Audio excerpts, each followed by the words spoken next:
Welcome to the Brand Doctor Podcast, strategies that help entrepreneurs build reputable and profitable brands. Here's your host, Henry Kaminski Jr. And so today we were talking about branding, obviously, and whether or not it's an investment or an expense and how people view branding. And I just want to say what's up to a few people that are on Facebook right now, like David Joyle and Nicholas Kugelman. Nick, I haven't seen you or heard from you in a long time. What's going on, Nick? Nigel's on the line. So yeah, we're going to get into this conversation. And interesting enough, I was talking to an old colleague from the Russell Brunson Inner Circle days. And I was asked, she's on my email list, and we were talking yesterday about branding. And I was asking her, like, what her take on my emails was. Because, listen, feedback from clients, feedback from your audience is priceless. And she was like, oh, listen, I love your emails. Like, very enjoyable. I read all of them. I have a little folder set up for you. But I think what you're missing is talking more about the outcomes, the results of proper branding. And so I want to get into that today and sort of talk about that, whether or not it's an investment or an expense. And so I'm going to kick it over to you real quick and sort of ask you, because you're a Brand Accelerator client yourself. Yeah. Why did you sign up for the program? Like, why did you invest in this program? Well, I can back up a little bit, and I'll let you know a little bit about my experience. I've led a large marketing division with a very large marketing budget. And traditionally, marketing and branding, which is a part of the overall piece, is considered traditionally as an expense. But the smart people, the smart business owners, are truly the ones that understand it and believe it's an investment. And so when I came out of there, and again, remember, I led a large marketing team. The first thing when I started my own business, the very first thing that came into my mind was, how am I going to brand this? Because branding was the biggest investment, the best investment that I could have made at that time. And here's why, Henry. We talked about this before, where I can show you studies and research that says brand loyalty has dropped by 20% over the last 2 decades, from 40-something to in the 20s. Now, that's huge. And what that means for a business owner is if you don't have a brand anymore, you're out of the race. You're not competing at all. So it's even more important today to have a brand and to have a strong brand. So for me, I knew it right off the bat. I said, how do I get myself branded? That was the very first thing in my mind, because I know the impact of what branding does for a business. Right. And so that's what I want to get. I want to get clear to people, like, what exactly branding is, because I think when people look at, I've heard it in conversation and in passing, like, why would I spend that much on a website?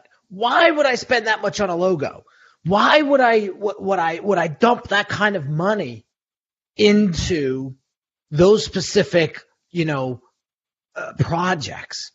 And I laugh and I say, like, what, is your brand not worth that? Well, I can get it cheaper. Okay. Well, then the question is, how do you want to be perceived by your audience?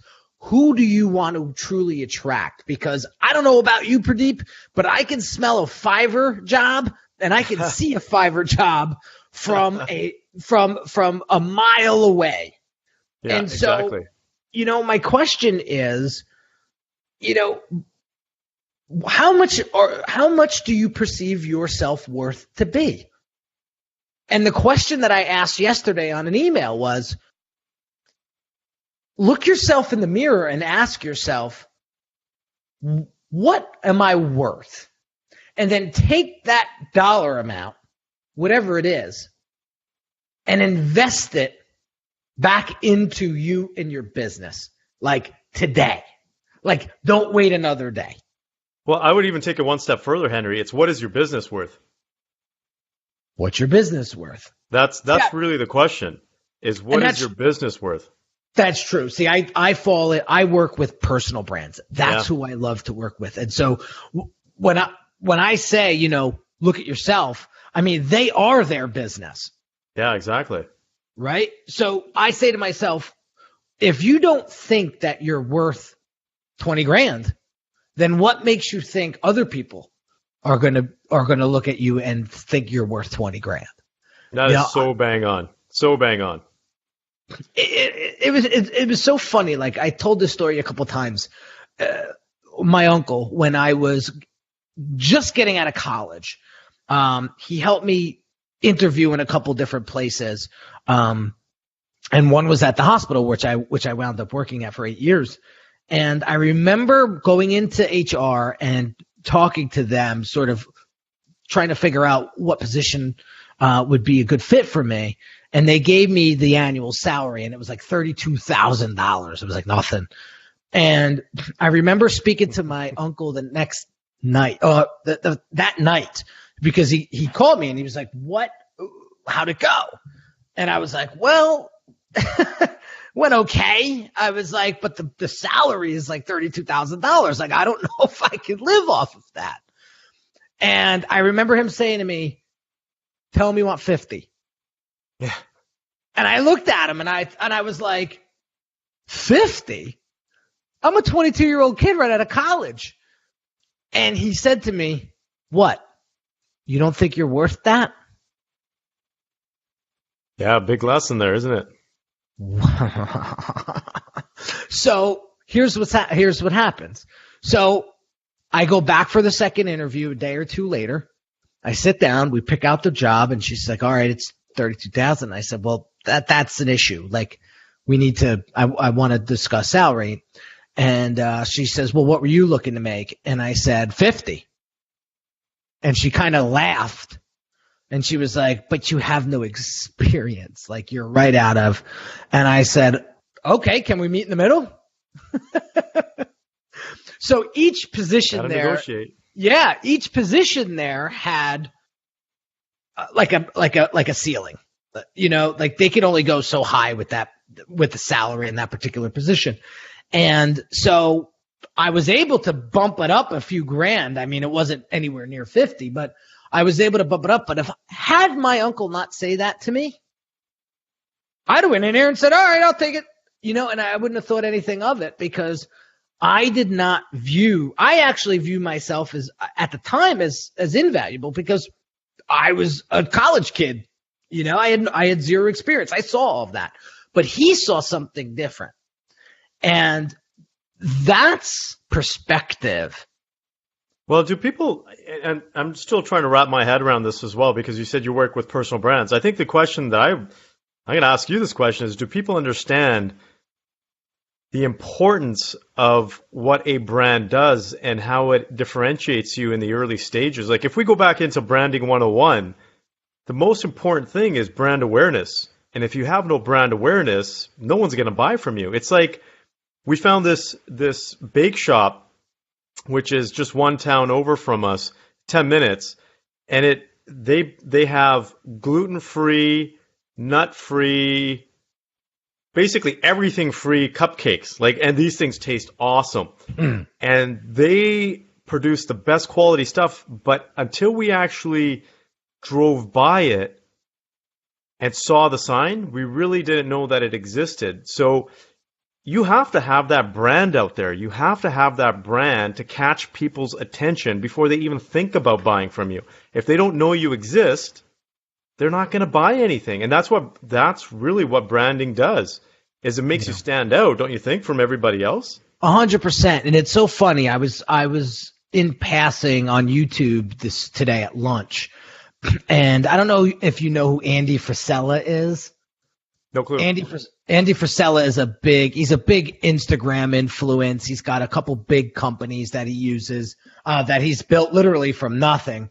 And man, when I tell you, he said he was at VaynerMedia, Gary Vaynerchuk's company. Okay, yep. Did some sort of event down in Florida. And he was speaking at it, Andy, and he was up in front of, I don't know, a couple hundred people it looked like.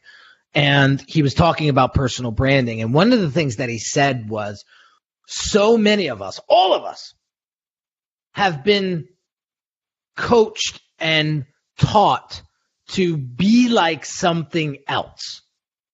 You should be more like Tom. How many times have your parents said that to you? I wish you were more like so-and-so, right? Or, women that are watching. Oh, if you were only like Oprah, if you were only like Marie Forleo, I'd be able to do. And he says that that's a big crock of bullshit. Oh, and totally. He says, when you start to act and make moves like that, you become extra, extra vanilla. And you become like everybody else. And nobody pays attention to you. And I am a big, firm believer of that. And you know what? You asked me why I chose to go with your program. I think one of the things that really stood out for me, because I came out of the corporate world, years of being in the corporate world as an executive, when I came out, I literally didn't even know who I was. I literally did not understand what I stood for. I knew it in my heart, but I couldn't portray it. So I had lost my own, I would say, identity. And going through this process, I knew it was going to help me. Yeah. Well, we went over a lot. Yeah. How many rocks did we unturn when we were going through your brand attributes and when we were going through the love-hate, exercise and we found out a lot. And it was so funny. A lot of my clients that go through that process, they say, I've done this with for other people, but I have never done it for myself. Yeah, exactly. It's so uncanny when you actually think about it. But that process in it alone, and I can say it because I've been part of this program, your program that you offer, is it makes you realize so much about yourself that you can now communicate an effective message that much more powerfully. And that's the goal. That's why branding is such an investment. That's the goal. And branding, at the end of the day, is you're the branding expert, but I'm jump out there. It's really about communicating that message. What do you stand for? What do you not stand for? Like I can't stress that enough. And me and my wife, we get into arguments about it all the time. She says to me, if you want a polished client, you need to be polished. And if you want a higher quality client, then you need to be higher quality. And you can't curse all the time. And you can't do this.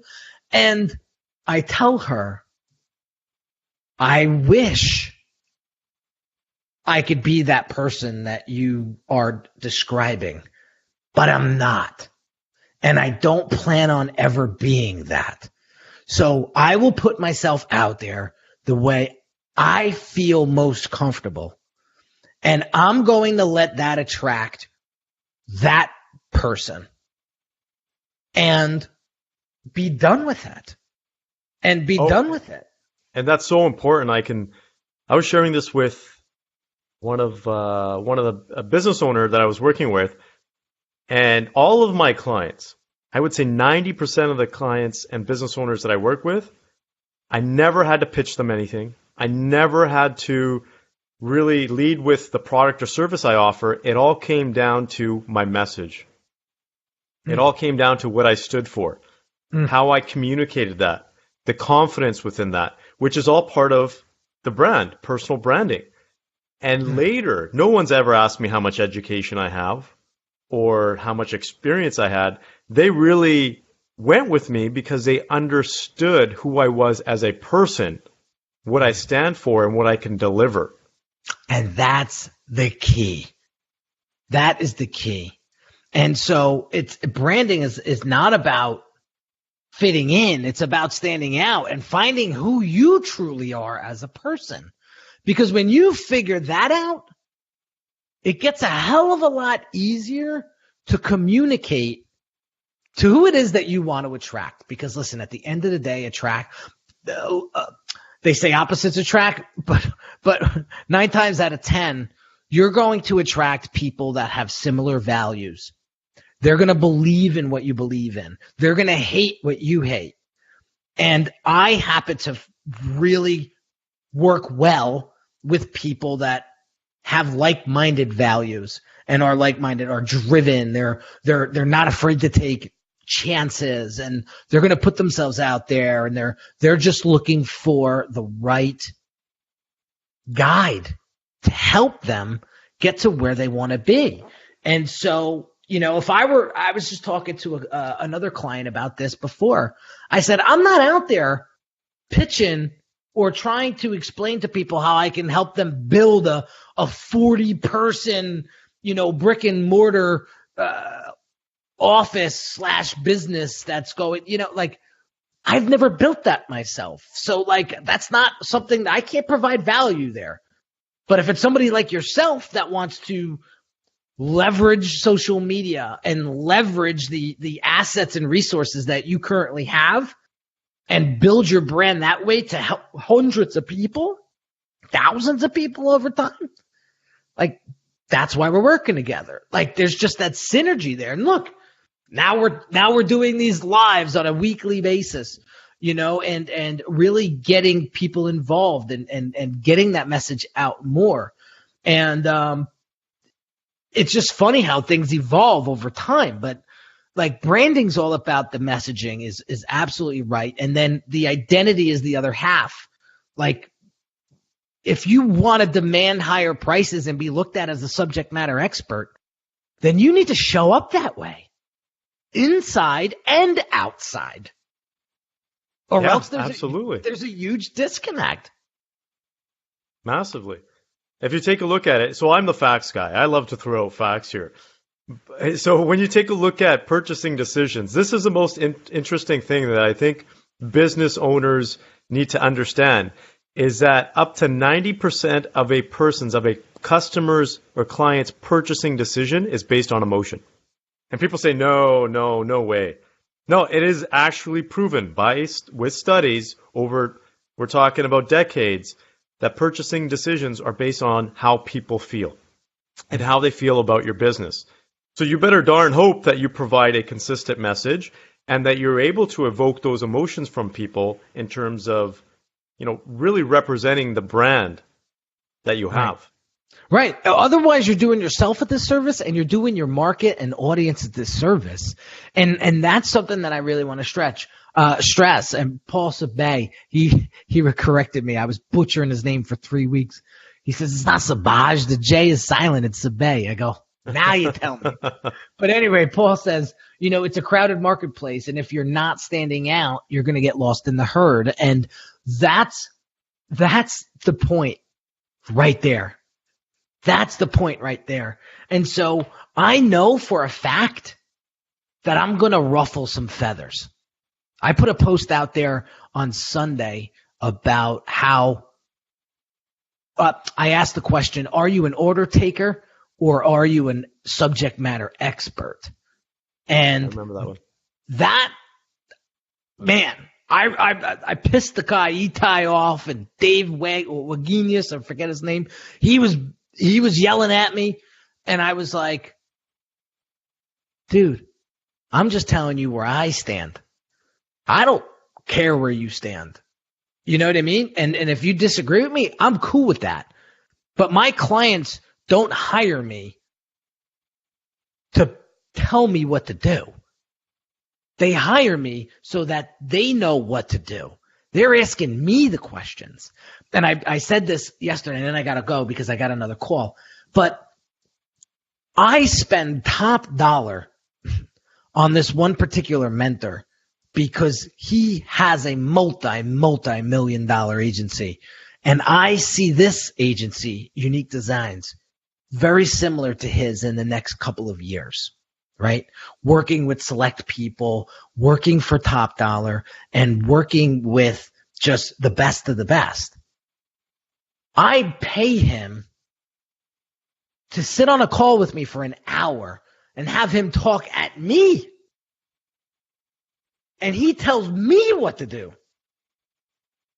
And that works really well.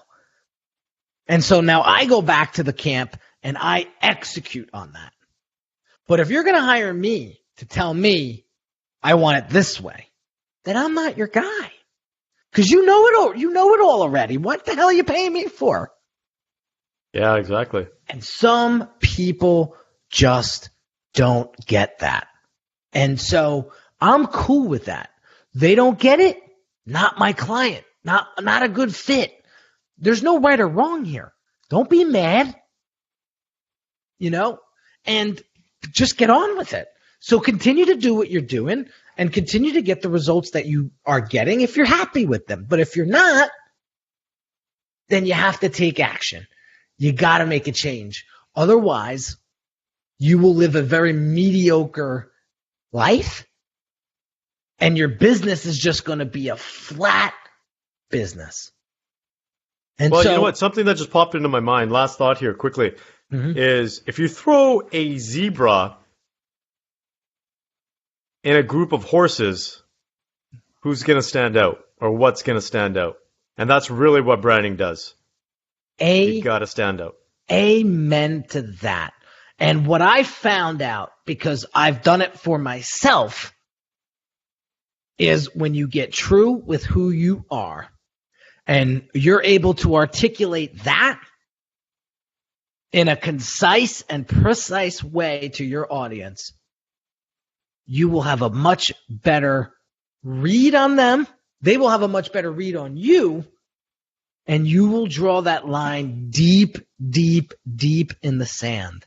And I'll tell you this, back in January when I made it a point and I cemented this in my mind and said, look at your client roster, Henry. Look who the people that are on it.